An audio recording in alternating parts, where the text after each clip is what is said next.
What's up and welcome to the Active Amputee podcast. Everything people with a limb difference need to live an active and exciting lifestyle. I'm Björn Eser, the founder of and shaker and maker behind the Active Amputee.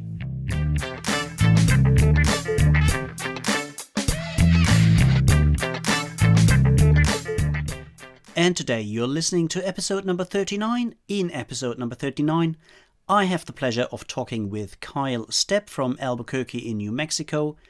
Kyle is an elite para-triathlete, he is a mountain enthusiast, and he's someone working towards better access to devices for increased mobility for the limb loss and limb difference community, not just in the US, where he's from, but also in the global south. So welcome to today's show, to episode number 39.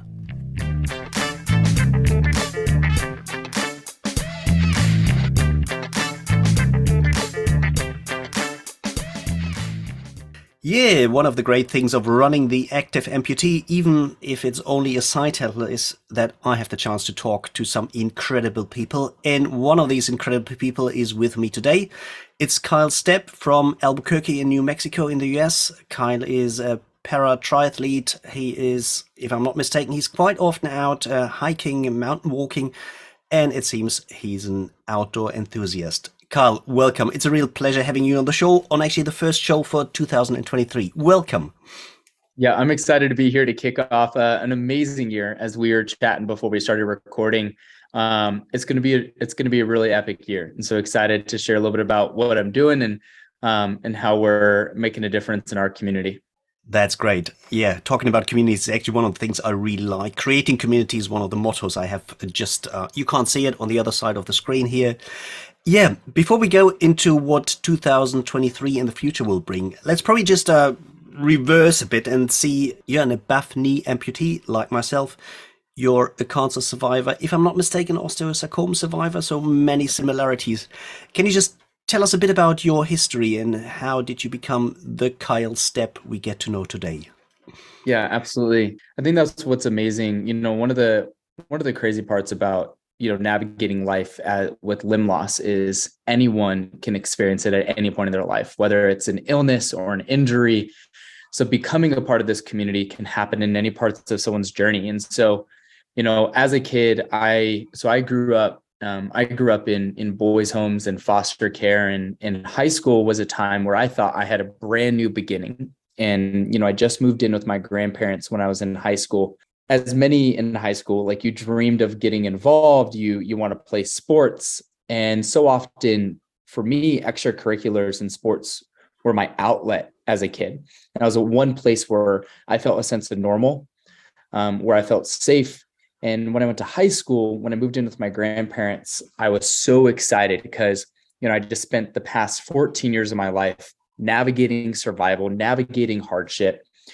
And my freshman year, I just wanted to play baseball and get involved in student council. And during my first varsity baseball game, I slid into second base and my knee popped. And what we thought was just a simple knee injury turned out to be stage 4 osteosarcoma. Right after I slid into second base, my athletic trainer said, let's just wrap your knee.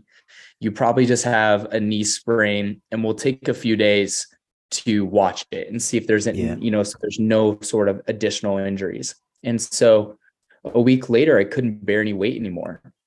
And I, as my grandparents were asking me, they're like, Kyle, when was the last time you've been to a doctor? And I couldn't tell you the last time I've been to a doctor at that point.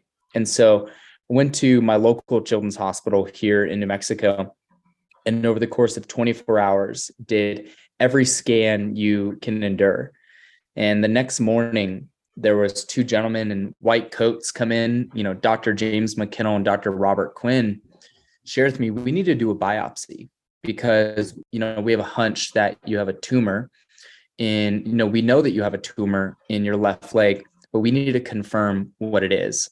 Is it benign or is it cancer? And so, immediately went into spiraling about what is life going to be like if I do have cancer? Because you hear those words, cancer, and you never think it's going to impact you. And so often you meet so many individuals that are going through it, and it's become unfortunately, there's not a single person that hasn't been impacted by cancer one way or another, whether it's directly impacted or they knew someone. But so often you never think it's going to be you, and especially at 14 years old.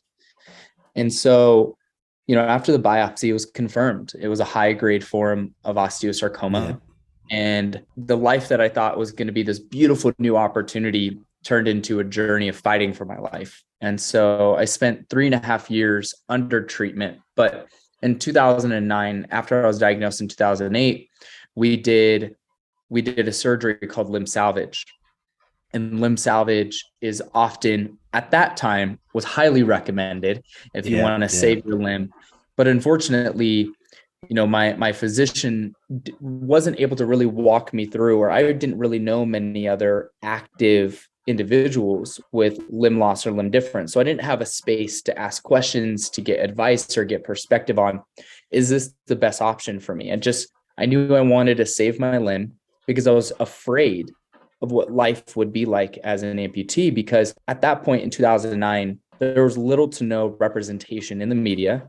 Yeah. And as well as I didn't know anyone personally with limb loss that was also an active individual that was playing, participating in sports, that was, chasing their dreams and their athletic dreams. And so I knew I didn't want to have, I was afraid of what life would be like as an amputee and how the world or individuals would see me or how it'd show up in the world.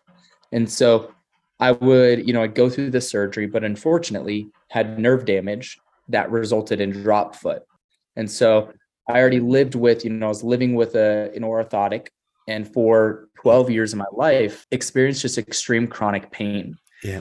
And through that journey, I was also, navigating life of, learning how to be independent. I'm living with my grandparents. So just the childhood development, I'm navigating, fighting cancer, but also struggling with my identity and coming out as gay. So all of those combinations, so afraid of amputation. And so I fast forward, one of the outlets I found that I could do was, I participated in cycling. Cycling was a major outlet of mine because it was the one thing I could do to unlock the experience of movement and feel free. And so I found that sport and got, became competitive in it, but also was my outlet. And so I was always participating, doing things in cycling and mountain biking. And so in fall of 2020, I was downhill mountain biking in Angel Fire, New Mexico, and I was doing what I love. And it was the end of the day. It was a beautiful fall day. The leaves are changing. It's a cool, warmish, like weird, beautiful, beautiful day. It was one of my last runs, and I come off of a jump and my back tire slips out and ended up crashing into a tree and shattering the metal that was implanted in my leg. Metal implant, 12 years before. And I had this overwhelming, calming sensation that freedom was about to start. Right then and there. Yeah, I had this calming feeling. And the next day, I would be airlifted to the hospital and within 48 hours have my amputation.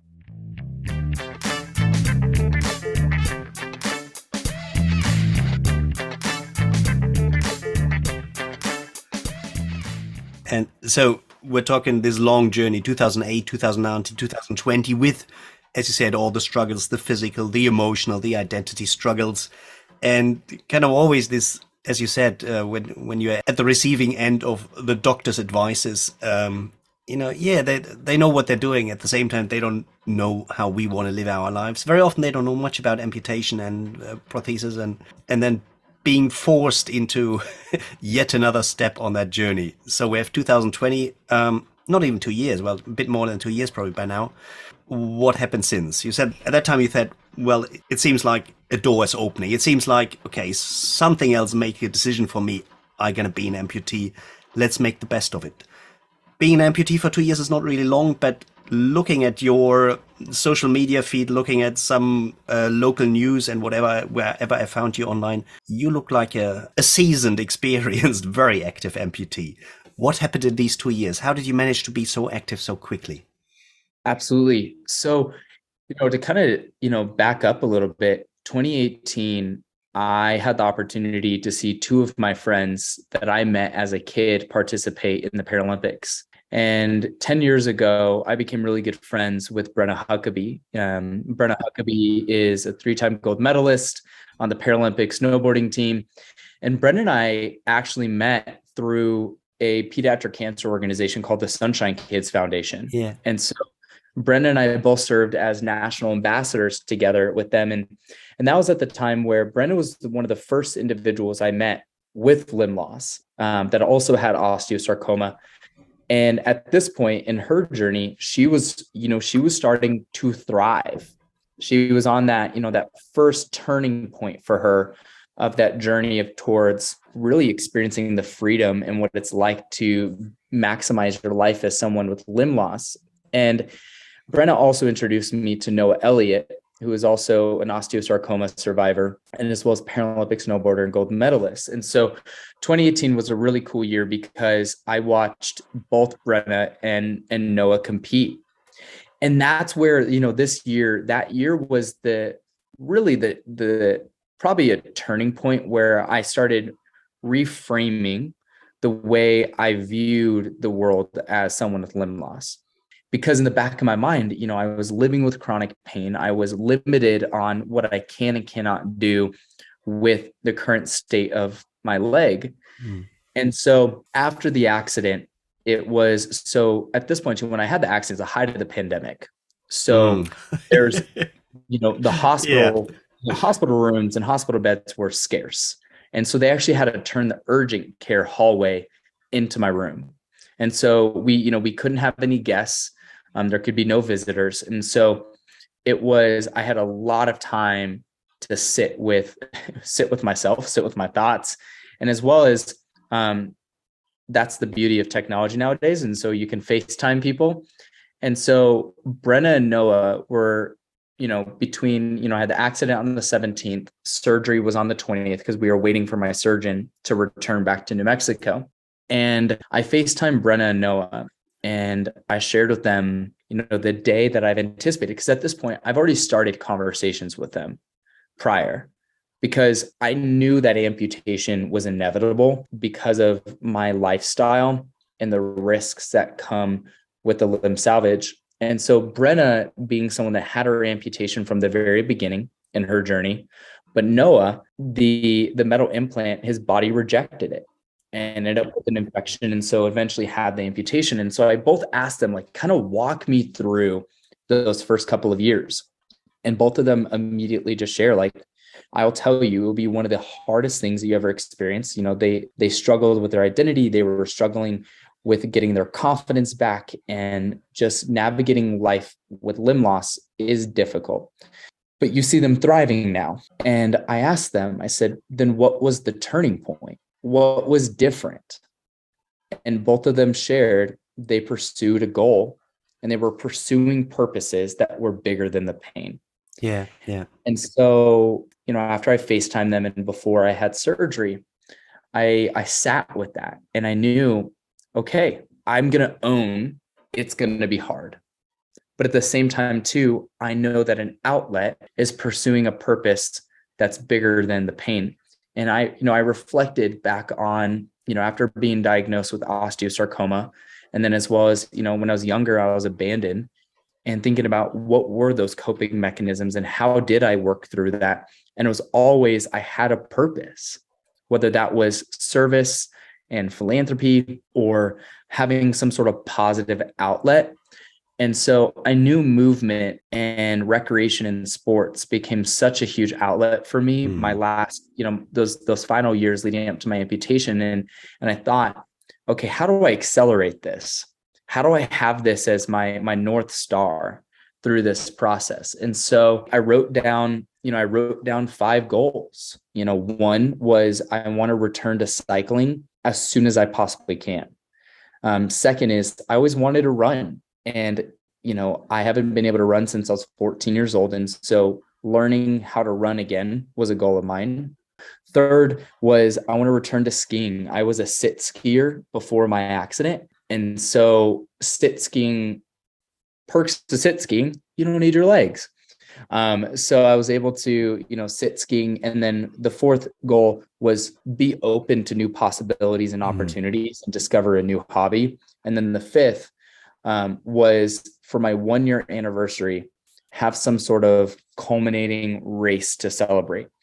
And I just knew that if I had those as guiding principles, I would be able to work through the hardships, because when things got difficult, I knew I had a North Star I was working towards. And so those five were my outlets. And so there were quite a few people that came along this journey that I had met randomly. They'd be put in a group text with me. They'd slide into my DMs, or I'd slide into their DMs, and really rippled. I think the key was ultimately I had some North Stars that I was working towards, and I had goals.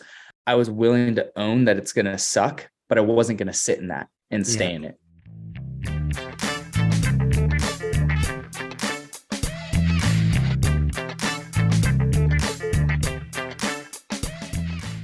I mean, just listening to you, that sounds amazing, I think. And it sounds like also a great combination between this kind of where you push yourself, but where you also allow others to help, something which many of us find hard, I must say.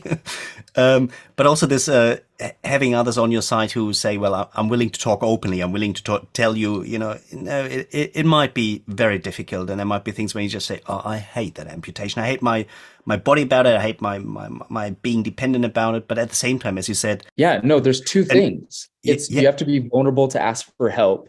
Yeah. And I'm always a bit torn when it's very often, especially with social media and all the, let's say, the fakeness around it, where people say, no limit but the sky, the only disability is the wrong mindset. And I partly go with that. And at the same time, I think it takes responsibility from the community around us away to also make sure as a community not to dump all the strength it takes on the individual who is struggling with so many things on the same time.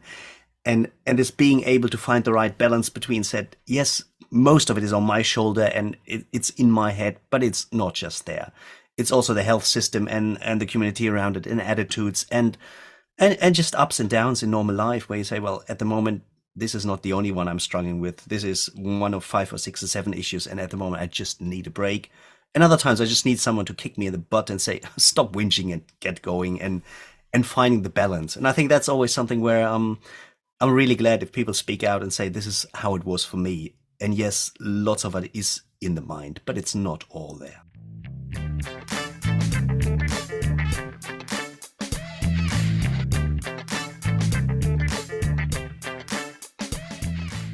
Yeah, Kyle, where you said, okay, you had these goals and the one was 1 year down the line, 1 year when I'm away from this corridor here, I want to celebrate it with something, a sporty event. How did that go? Yeah, absolutely. So, the end of September, I had a friend of mine that sent me a text to invite me to the Challenge Athletes Foundation's annual challenge weekend. And a part of that challenge weekend is a triathlon. And at this point, I thought a triathlon would have been my final goal. And I think it's one thing, for me, I really wanted to be able to run at this point. But unfortunately, navigating the health system was extremely hard. And I had to readjust my expectations of where I would be. At this point, leading up to a year in, at this point, I've already been denied 6 times for a microprocessor knee. I had a prosthetist that did not provide me the best care. But with that led me to be able to fight for myself, fight for what I need. And so, I ended up finding, a better prosthetist. And, I think that is one of the most important things is give yourself some grace your first year, because that first year you made a great comment. It's the health system is also a barrier, and it's unfortunately is not designed. The intentions are to help you thrive and get your life back, but the systems are designed to limit you and are really hard to navigate. And so for my 1 year, I wanted to do the full triathlon, but you know what? I couldn't. So I focused on the 2 things I could do. And so I did, I participated in the 1 mile open water swim. And then as well as I participated in the 44-mile bike ride throughout the mountains and hills of San Diego.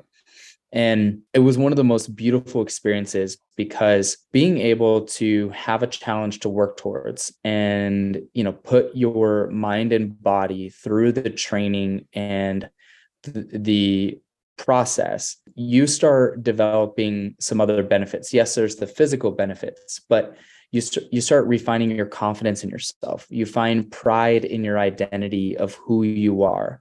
But also, I think I developed a lot of self-love through it. And so to be able to, come out of the swim and then go into the bike ride, and a part of the ride, there's this quite a bit of significant climbing, and there's a final climb up Mount Soledad. And it was such an overwhelming feeling when I got to the summit of that mountain. I climbed it on one leg I cycle with one leg, and to be able to get to the top and look back on how far you've come, it's, you put into perspective how strong your mind and body is when you just adapt and adjust. Because end of the day, our minds and bodies will just adjust over life. Yeah. And it's, it's so funny because you hear people, I don't know how you do it. End of the day, all of us will probably say you just do it. I mean, your mind and body just adjust to your new norm. And so, but at the end of the day, I think where a lot of us struggle is we prevent ourselves from moving forward towards any sort of goals is because we're just deeply afraid, and fear is what holds us back. Yeah. And I think I think that's a part that I worked through, is like reframing expectations. And rather than the goal was just to finish and just to show up. And so I did that for, my 1 year celebration, which that 1 year, that taste of triathlon is what set me on the path to where I am today. Yeah. Yeah. Great. What you just said really resonates with me. What you said, kind of this getting into sports and also having the chance to maybe acquire sports equipment, a running blade or so, is so much more than just being sporty. Where you said, the whole thing of social participation. So being part of being able to engage with the sports team or sport is not just about a sport, but it finally allows me to fully participate again. And as you said, with it comes confidence, and that confidence shows in my next job interview, or when I think, well, I can tackle another challenge which has nothing to do with my physical disability. But I think it's so important, and whenever we have these discussions with the health service, with the providers, it never goes beyond that. It's so much, no, you don't have a right to be in a jogging club or something. I say it's not about that.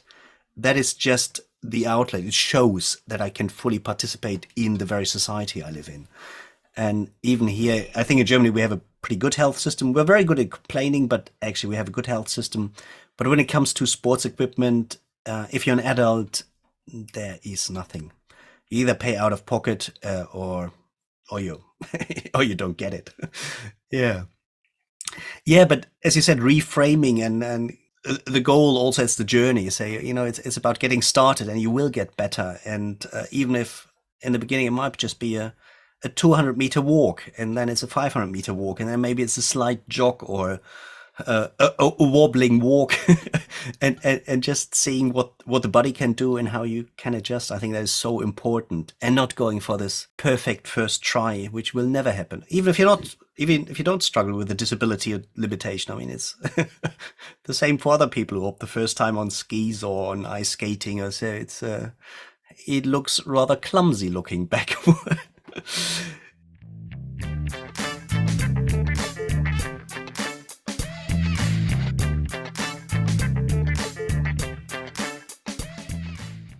But by now, you're way beyond just having a little preview at what para triathlete could be. You're now up there. You're doing your triathlons. You're mingling with the big names in the scene.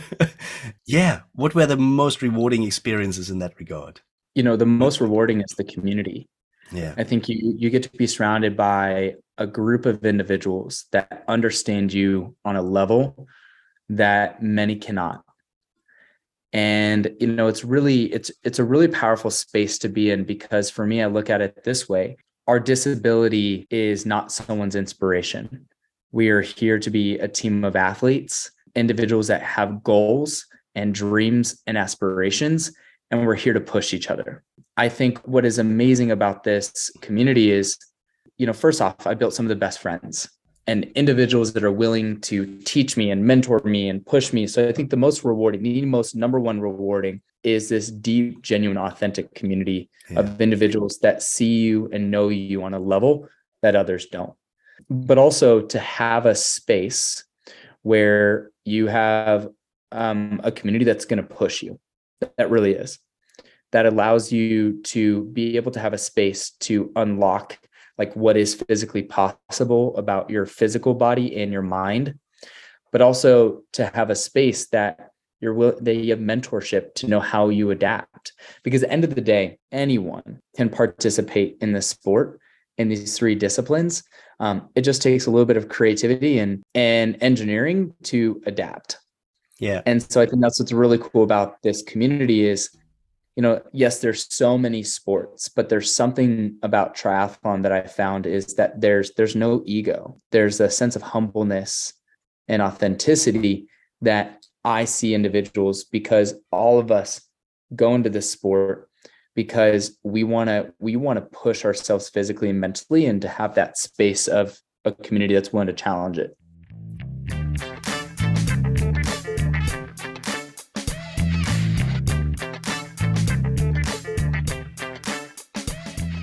You're just talking about community and how community brings out the best in us in this way of having a safe, a physically and emotionally safe space to actually develop, but also to be vulnerable and also to be pushed when you need it and be supported when you need it.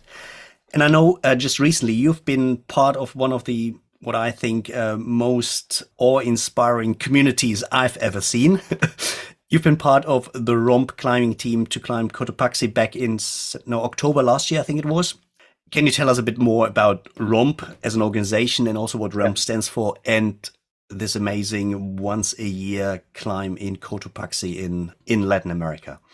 Absolutely. So the Range of Motion Project is a nonprofit organization that is committed to bridging the gap to access to the critical care for prosthetics and orthotics for individuals with limb loss and limb difference throughout South America and the United States. And so this organization, one, I'm just blown away with the level of care that the practitioners and the volunteers are providing throughout, Ecuador, Guatemala, and the Amazon, and then expanding to the most needed community in the United States. And so knowing that we know that mobility should be accessible to everyone. Mobility is a right, not a privilege. And so what the Range of Motion Project has done such a good job at is cultivating the opportunity for the limb loss community, the O&P community, or anyone that's passionate about helping individuals get their mobility back to volunteer and make a difference. And, the organization has a clinic in Ecuador, a clinic in Guatemala, and then also most recently a mobile initiative into the Amazon. And these are communities that have little to no access or resources for proper prosthetics.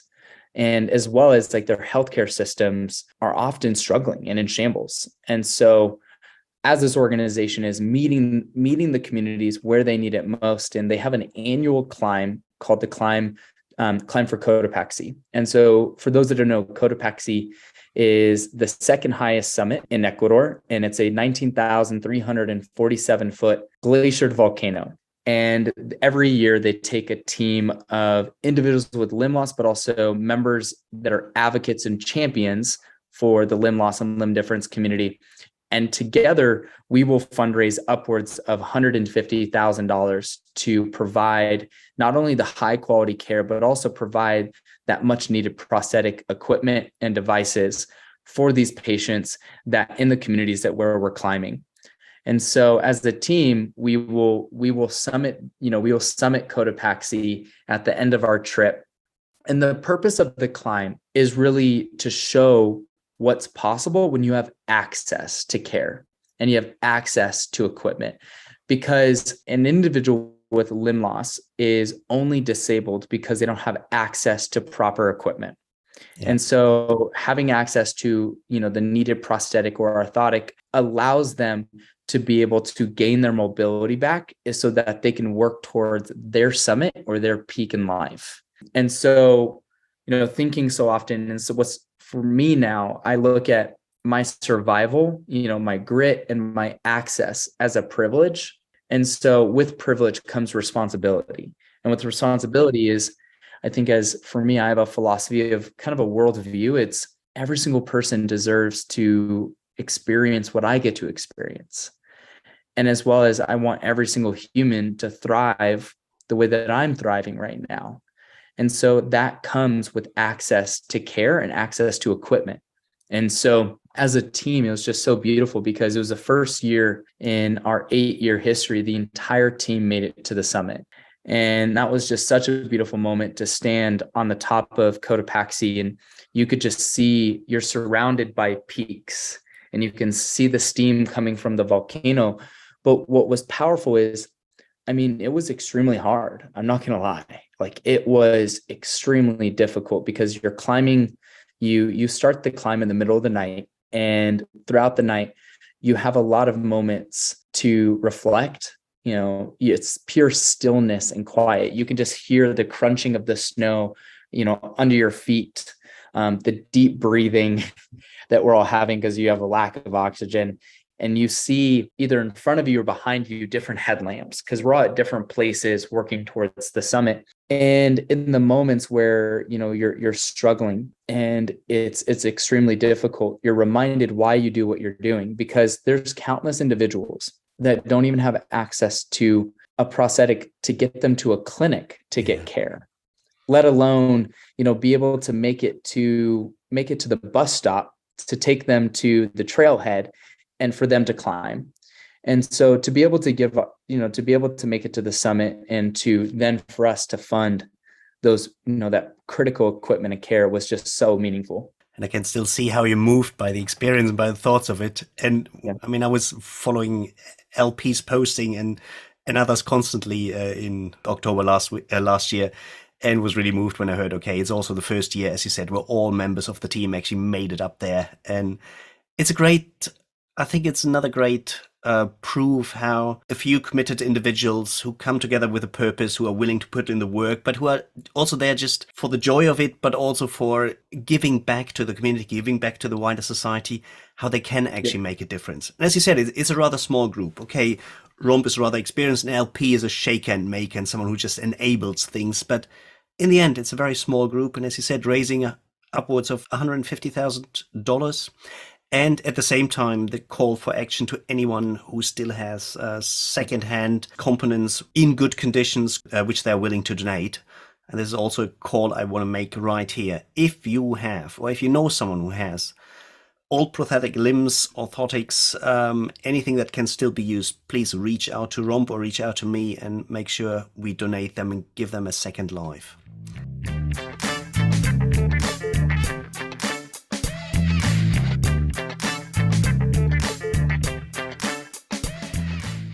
Yeah, Kyle, you said earlier, a new year, new challenges, new goals, a new drive. What's on your agenda for this year? What are some of the things that actually where you're really looking forward to in the coming months?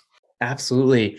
So this year is a really unique opportunity where I've been able to help lead and create a coalition called So New Mexicans Can Move. One of as you brought up earlier on the podcast is that access to physical activity is often limited, and it's really difficult for someone with a limb loss or limb difference to participate in physical activity is because of the high cost of that secondary device that's needed to experience it. And unfortunately, especially in the United States healthcare system, those secondary devices for physical activity through the eyes of insurance are deemed not medically necessary. And if there's anyone that knows anything, we know that there's just direct medical benefits and also emotional benefits that come from being able to access recreation and physical activity. And so working alongside the American Association of Orthotics and Prosthetics, and as well as the Amputee Coalition, and we're introducing legislation in New Mexico to not only create insurance fairness for orthotics and prosthetics, but also to be the first state in the country to mandate that private insurers have to consider recreation and physical activities medically necessary. That is So cool. that is, a That step is towards cool. creating access. So, in 2 weeks, we're introducing this legislation in the New Mexico State House, thanks to Representative Liz Thompson and Kathleen Cates. And so it's scary. It's, to be the first in anything or to champion a new initiative is daunting. But we know that there's a compound effect. So, it takes that first piece of legislation to ultimately ripple across the United States to create that precedent. And so, I'm working towards that. And then, as I mentioned last year, after I got introduced to the sport of triathlon, I ended up competing in the national championships and getting the bronze medal in the PTS2 class, which is often where the above knees compete in, and had the opportunity and privilege to train at the Olympic and Paralympic Training Center and fallen in love with the sport. And so this year is going to be taking the opportunity to continue loving the sport, falling in love with the process, and then also racing and competing on the World Paratriathlon circuit. And so going to take this year to discover what's possible, see what happens, and consistently, for me, it's just a positive outlet for me to find emotional and physical healing and lean into this community that I've fallen in love with. But I hope, this year to continue being a champion for disability rights and to bridge access. And as I told you, I sometimes wonder, why did I decide that next day to immediately get out of bed and work towards my goals? And I know that everyone is different and it's hard. Like that process and that decision making to get out of bed is hard, to work towards your goals, there's so many barriers and challenges that come with being someone with limb loss. And so I look at my grit and my survival as a privilege. And I want every single person to thrive in their own version of thrive. And I hope that, I can play just a small role helping bridge the gap to access to whether it's the equipment or the care or the services that they need so that they can work towards their end goal, whatever that goal may be. Like, that's beautiful. And so, kind of spending my time and effort in those spaces this year, and then continue volunteering with organizations and being a mentor and an advocate. Great. That sounds great. Carl, I would like to offer you something here, and I'm not sure if that's of any help for you, but in terms of your initiatives to actually make sure some of the things that really would help people with limb loss or from the limb difference community to actually have better access to the right equipment, to the right support, and also to financial support, and not just on goodwill grants from charities, but actually in law through health service providers. If it helps, if you want to use some part or some space on the blog, feel free to write something on the blog to reach out there. It's not a huge audience, but it's significant, and please feel free to use it. Always want to give a hand where these really important pioneering initiatives are being started. So yeah, please feel free. Fantastic.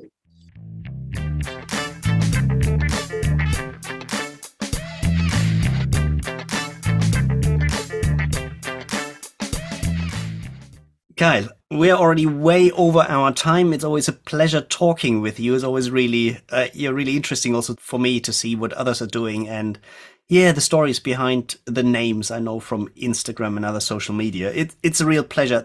Thank you so very much for coming on the show and talking genuinely from the bottom of your heart about your experiences and what moves you.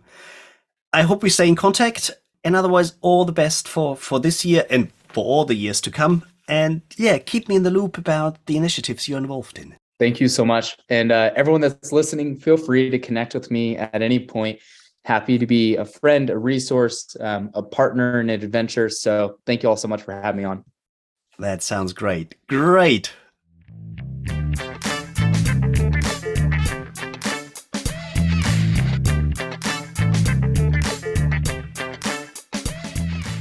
I hope you enjoyed the show. Make sure to hit the subscribe button so you don't miss any of the new episodes. And I would really appreciate it if you leave me a rating on iTunes, Stitcher, Spotify, or wherever you listen to your podcasts. If you want to learn more about the Active Amputee, make sure to head over to www.theactiveamputee.org, where you find hundreds of articles from amputees for amputees. Articles filled with inspiration, information and encouragement to be active and live a rewarding life. I see you all again for the next episode. Until then, all the best. This is Bjorn from The Active Amputee.